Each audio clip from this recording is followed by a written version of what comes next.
Call the meeting to order. Thank you, everyone, for coming. Alicia, do we have a quorum, please?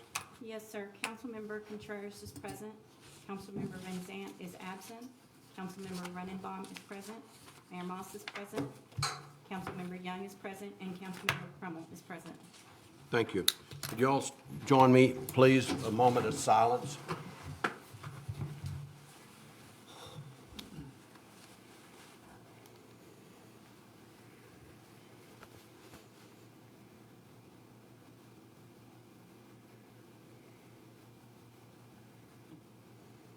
Thank you. And at this time, we're going to have Mr. Braden Eber to come and lead us in the pledge. May you please join me in the Pledge of Allegiance. Pledge allegiance to the flag of the United States of America and to the republic for which it stands, one nation, under God, indivisible, with liberty and justice for all. Thank you, Brendan. Alicia, do we have any public comments? No, sir. Okay, we have a motion to approve the city council meeting minutes of October 27, 2020. Do we have a motion, please?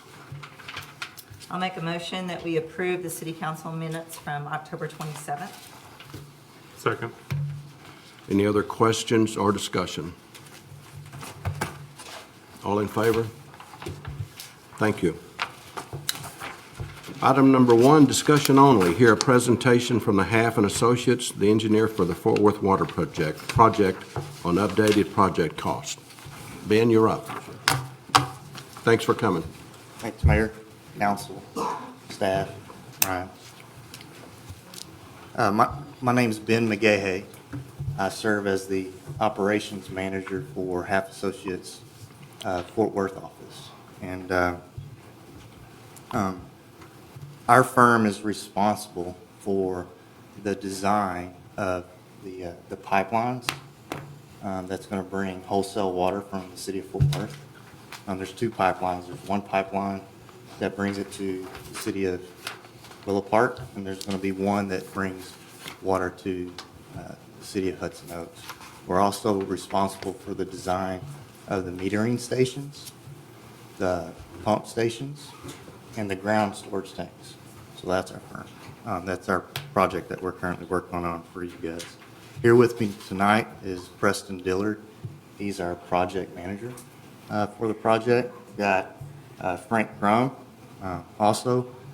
He serves as our business development guy for public infrastructure, AKA he's our negotiator for working through the city of Fort Worth. He's the one that was navigating the wholesale water agreement for you guys, since he was the former water director for Fort Worth. And then I've also got Bill Pembroke. He's our water utilities regional practice leader. So I've brought him in to the project to provide additional oversight of the project and additional QA/QC of the project. So we started this project, this critical project, to get the city of Willow Park water back in 2016. And our goal, our main objective, was to get you water by this summer, so that you can turn on the faucet and have safe and reliable water from the city of Fort Worth, because of the tremendous amount of growth that y'all been having here, and to be able to get off the wells that you are currently on. So we started back in 2016, and for the first 3 years, the majority of our effort was Mr. Frank Crum trying to obtain that wholesale water agreement through the city of Fort Worth. Additional scope of work was helping you guys determine what those funding sources would be, whether they were SWIFT funds through the Texas Water Development Board or SRF funds. We also did route studies to determine the most cost-effective alignments for the pipelines that we're currently designing. And that was the majority of our effort for the first 3 years. So in October of make sure I get these dates right. In October of 2018, that's when we were able to assist you in securing approximately $13.4 million in funding from the Texas Water Development Board, which approximately $5.9 million of that was for the construction of said infrastructure. And it wasn't until September of 2019 till we were under contract with Willow Park and able to start on the design of the pipelines, the ground storage tanks, and the metering station. Continuing on in March of 2020, that's when we were able to submit the first submittal of 30% design plans and opinions of probable construction costs. That was in March. In May of 2020, we submitted our 60% design plans, and this is just for the pipelines, only the pipelines, 30%, and now it's 60% design and opinions of probable construction costs. And then in July of 2020, that's when we were able to submit the 90% construction plans and opinions of probable construction costs of the pipelines, and we also submitted at that time the 30% design for the pump station and our cost estimates. And then just recently, back in September, we advertised the pipelines only, and we opened the bids for the 2 pipeline projects in October. Just this month, we submitted the 60% plans for the pump station. And it was just last week that we identified the funding issues. And the original funding amount of $13.4 million needs to be increased to approximately $19.9 million. So the second item on your agenda is for you guys to consider issuing certificates of obligation for the reasons I just mentioned. And, you know, tomorrow is Veterans Day, and I'm a veteran. And, you know, when I was a veteran, or when I was in the Navy, you know, we did our job with honor, courage, and commitment. And I want to focus on that last word of commitment, because that's how I feel that Half Associates handles our job. Is we're committed. We're totally committed to the city in this project. We own our work. We take ownership of it, and we will work through this issue with the city of Willow Park and the city of Hudson Oaks. And we're currently working with Brian. Our CFO is been on calls with your financial advisor. Mm-hmm. And what we're doing now is trying to understand and identify our involvement. So we are committed to the city. And at this point, what I want to do now is turn it over to Preston, and he's going to outline our path forward, because our goal now is to still be able to turn that tap this summer and have water to the city of Willow Park. He's going to go through the schedule and where we go from here.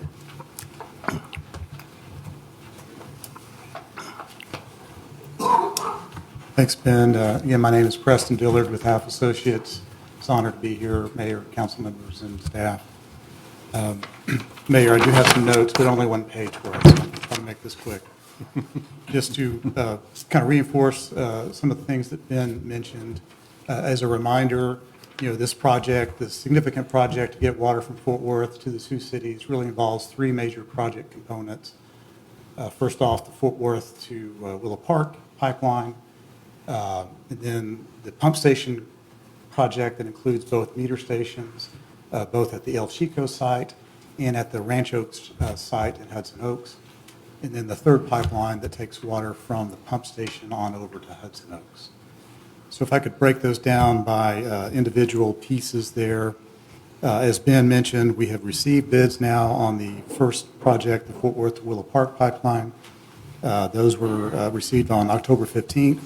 The low bidder was Mountain Cascade out of Mansfield, Texas, and their bid was $3,785,000. I should point out that that pipeline includes oversizing by the city of Fort Worth.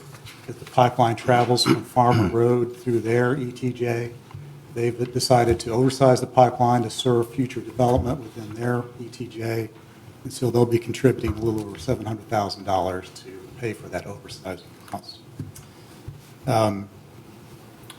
We've also included in that project a temporary connection to the Willow Park system for next summer so that you can receive a partial amount of the wholesale contract of water next summer as needed.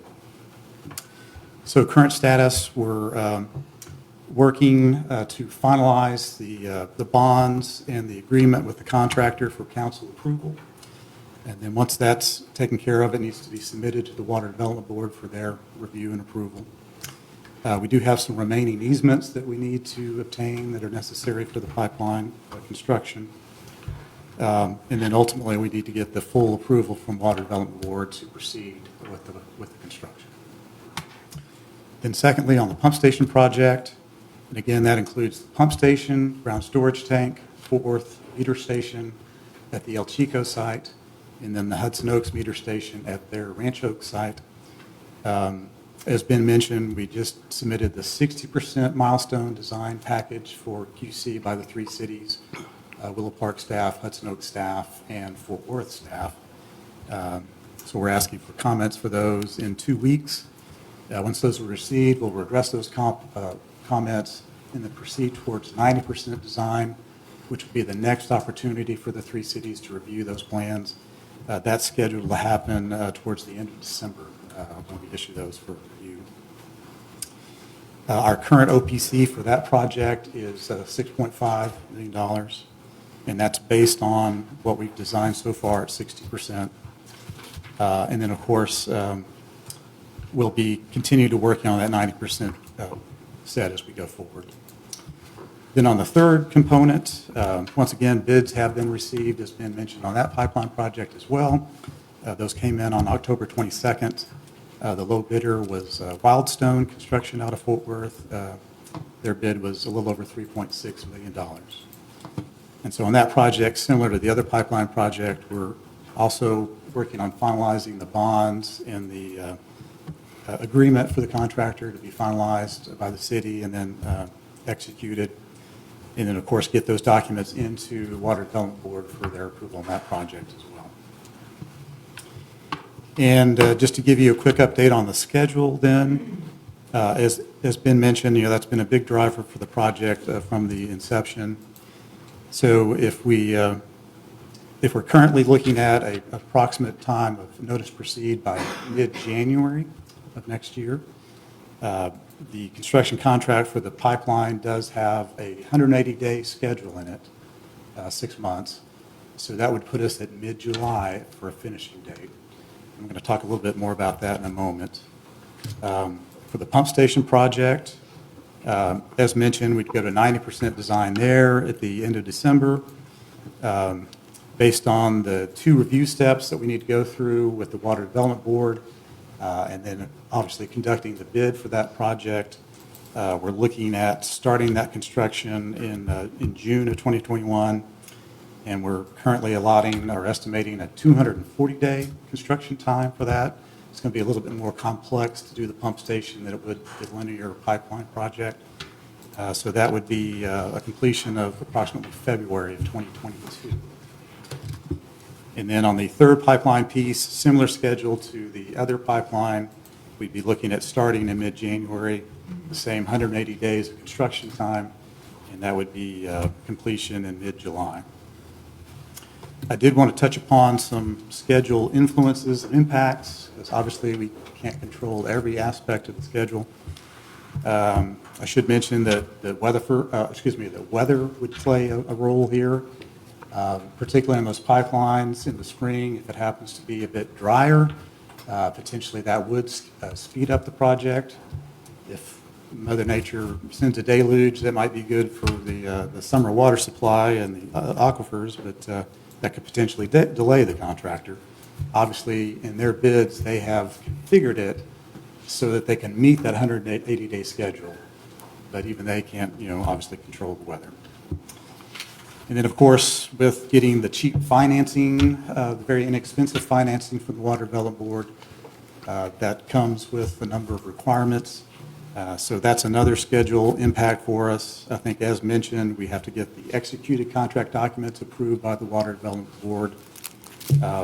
They also require that all the final easement documents are prepared and submitted to them before they'll release a notice to proceed on construction.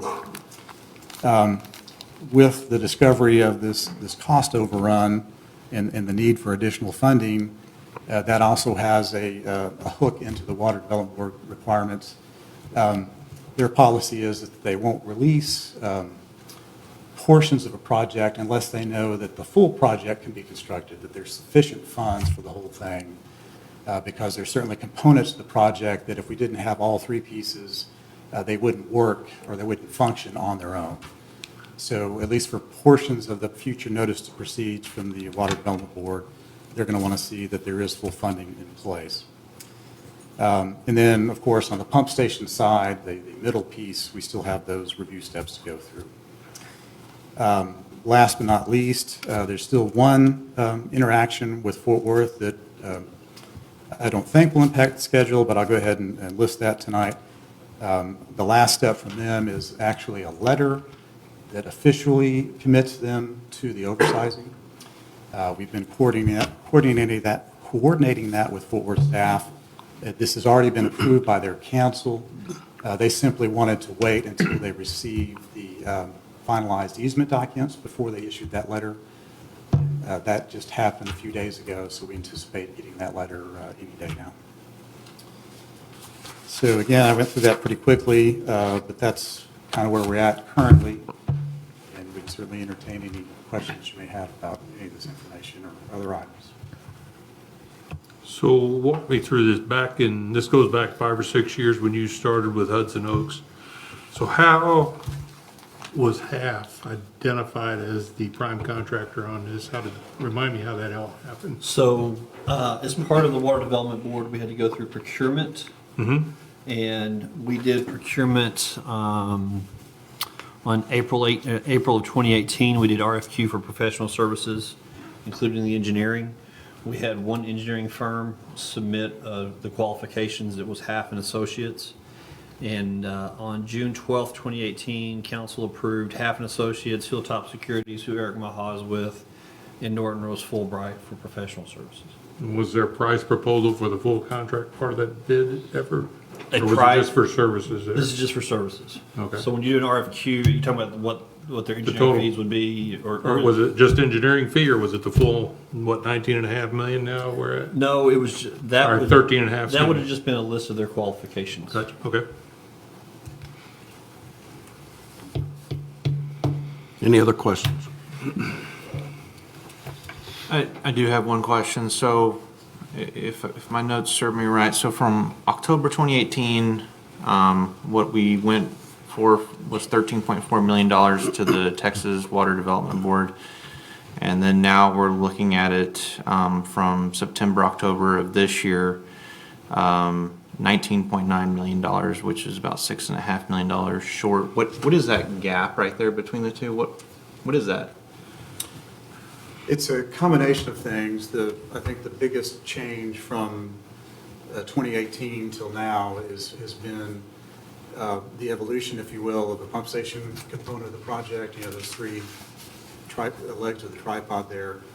The change has been most evident in the pump station component. I would add to that also that in the 2018 cost estimate, absolutely no engineering had been performed. So that it's as the job progresses that we're able to start nailing down these exact costs. So that 2018 did not have any engineering associated with it. Was there any, was the cost versus the rate of inflation, was that very significant as well, and cost of equipment, especially for the pump station? Inflation, certainly plays a role, but I don't think that was certainly not It's a the full piece, explanation. right, yeah. Yes. Okay. Anything else? Well, I would just state, I had a lot of questions. I was given the advantage of meeting with HAF last week to address a lot of my questions, so I don't have them now. I do appreciate that we brought in Ben to kind of oversee where this project got to where it was, and then also Mr. Pembroke, because one of my big questions was, is this really what we need with the pump station? Do we know now, as we progress from 2018 and not having any engineering done for those cost estimates to where we are now, how do I know that you've got it right now and we're good with proceeding with this? And I do appreciate that we brought in that additional oversight from both those. And so I would just like to state that I did have quite a few questions. They were very gracious in going through and answering and providing quite a bit of backup documentation that satisfied my questions, that we are where we need to be. This is the engineering that we need to have to progress. This is what we need to get this project done. So I do appreciate y'all answering those questions last week. Thank you. Thanks for coming, gentlemen. We'll be in touch. Thank you. Ben, thank you for your service. I appreciate it. And thank all our veterans for their service. Item number 2, to consider and act on all matters incident and related to approving and authorizing publication of notice of intention to issue certificates of obligation in an amount not to exceed $6.5 million for the purpose of paying contractual obligations to be incurred for constructing, acquiring, purchasing, renovating, enlarging, equipping, and improving water system properties or facilities, including rights-of-way therefore, and professional services rendered in relation to such projects and the financing thereof, including the adoption of Resolution 2020-16 pertaining thereto. Per Texas Government Code 551071, the City Council may convene an executive session to conduct a private consultation with its attorney on any legally posted agenda item when the City Council seeks the advice of its attorney about pending or contemplated litigation, a settlement offer, or on a matter in which the duty of the attorney to the government body under the Texas disciplinary rules of professional conduct of the State Bar of Texas clearly conflicts with the provisions of Chapter 551, including the following items: consultation with attorney, 551071, and any posted item. Following executive session, the City Council will reconvene into regular session and may take any action deemed necessary as a result of the executive session. We will be going into executive session at 7:23 p.m. I want Jake and Eric, Derek and Sterling.